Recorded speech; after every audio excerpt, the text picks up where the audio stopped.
Do you ever feel lost when you sit down to draw? Like everyone else has a process except you? Well, guess what? Don't even worry about it. Because I'm going to show you how to discover a drawing process that works specifically for you. That's right. Just you. No one's going to steal it. And it's going to be all for you. And yeah, it's going to be awesome. Happy, yay. A drawing process is a little different than having an art style. Art style, I feel something that, my gosh, it's snowing. Hold on.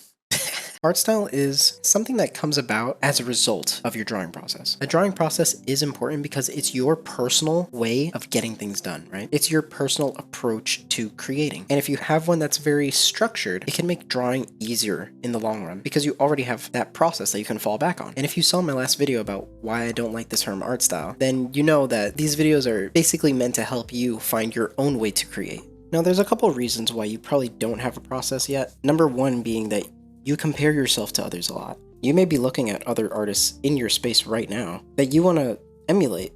And of course, you know, it's popular to make videos about your process nowadays, so maybe you decide to look up some step-by-step tutorials on how they go about making their artwork. So you just strictly follow their way of doing things. Because hey, maybe you want a similar outcome, and that's totally fine. But that also leads into the second common reason that you may not have a process yet is because you feel like there's a quote-unquote right way to draw, which I could tell you right now, there is no right way to draw. Everyone has their own way of drawing. So if you're constantly looking for other people's tutorials or searching for videos that might give you a process straight up, could lead to you feeling overwhelmed by the amount of information that you're consuming, you know, different techniques, tools, advice, etc. Which there's nothing wrong with looking for those videos. You might have even seen someone speed paint or something and thought to yourself, man, I could not work like that. Well, the truth is you're not supposed to. And listen, I love speed paints, okay? They're probably my favorite type of YouTube video because of how much information they can convey. But sometimes I see these artists and they're cracked, okay? Some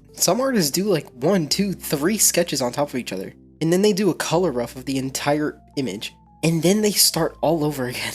Back down to refining the sketch, and then the line art, and then the color. I mean, listen, I can't judge because these guys are the ones who are making the masterpieces, and, you know, I'm just sitting here drawing my stick figures and stuff. But it goes to show that, yeah, your favorite artist might work in a way that you are not comfortable working. Art school, tutorials, Instagram, they can all teach you various techniques, but they can't teach you how to be yourself. No beginner can have a master's art process dropped on them and expect immediately to be able to create artwork like them. It's really preference based. I mean, for example, I was saying earlier about the artists who do color roughs before they do line art and all that. That is not something that I personally like to do. I mean, I sort of wing my colors in the end, but that's not the point of this video. So yeah, let's get into how exactly we go about finding our process. I think a good place to start is just our normal habits. Do you already like starting with a sketch? Or are you already like a master and you can draw anything you want with a pen or something, you know? Or do you like jumping straight into painting? It's good to jot these things down because once you have a list of things that you already do, you have a solid foundation for expanding your drawing process. I like working piece by piece, which means I'll do something one piece, and then the next piece, I'll try changing one thing. So for example, let's say you want to make the switch to digital. You can start first by continuing the process that you already have, and then scanning your traditional piece, and then coloring it digitally. And then after that, for your next piece, you could try sketching digitally. If something feels more intuitive, keep it. But if you feel like a certain process is forcing you to do things that you don't want to do, it's better to let it go. Your process should feel like second nature to you. And hey, it might be tempting to just throw all your previous knowledge out the window and then try again from scratch, but I think making small changes step by step would be much more manageable. Your process is never going to be set in stone. I guess it's really about finding a balance between trying new things and owning what you're already good at. Something that you're going to hear me say time and time again is to just do what feels natural. And this goes alongside with experimentation, trying different approaches from different artists that you see on the internet, or your art professor, or other colleagues of yours. Some people like to have their pieces completely sketched out before they start. Others like jumping in straight up with color and seeing where that takes them. The important part is for you to just experiment, as I always say. You know, personally, I am the type to like everything sketched out in the beginning. And honestly, I barely have experimented with just jumping in with color, so maybe I'll do that for a future video or something.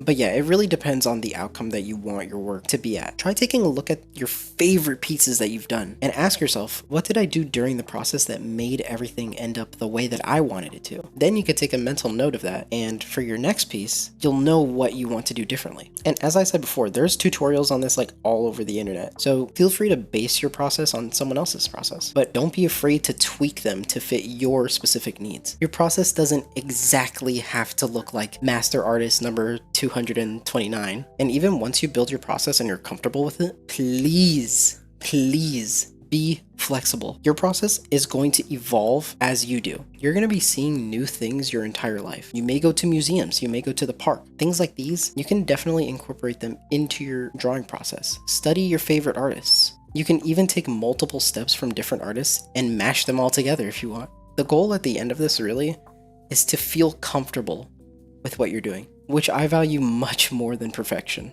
But yeah, I will never stop promoting experimentation, no matter how messy it gets. Because yeah, like experimentation is gonna get messy. You can't really stop that. And maybe 70 to 90% of the time, you're gonna feel like a failure. But the importance is not in the outcome, but the lessons learned in the end are what are gonna help you find what you truly want to do as an artist. So yeah, some final misconceptions about art processes. Number one would be thinking that a process means having exact rigid steps for every piece. I would say no to this. I would say beginners, it might be more useful to have a step-by-step process. I mean, you know, you're still learning and all that. But probably for intermediate and above, it's nice to have your process be something that's flexible and can adapt to you. And do I think that right after you watch this video, you're gonna immediately discover your drawing process?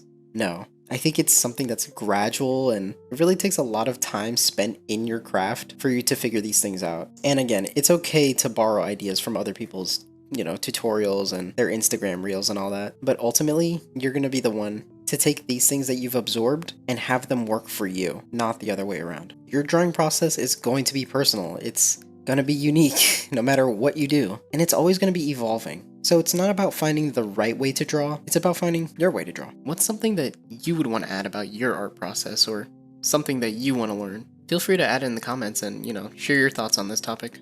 I really want this channel to be a space where new artists can not strictly learn art, but more so hear supplemental thoughts on what makes their art unique. So yeah, thank you for coming to Vurtiny. I've been V, and yeah, bye.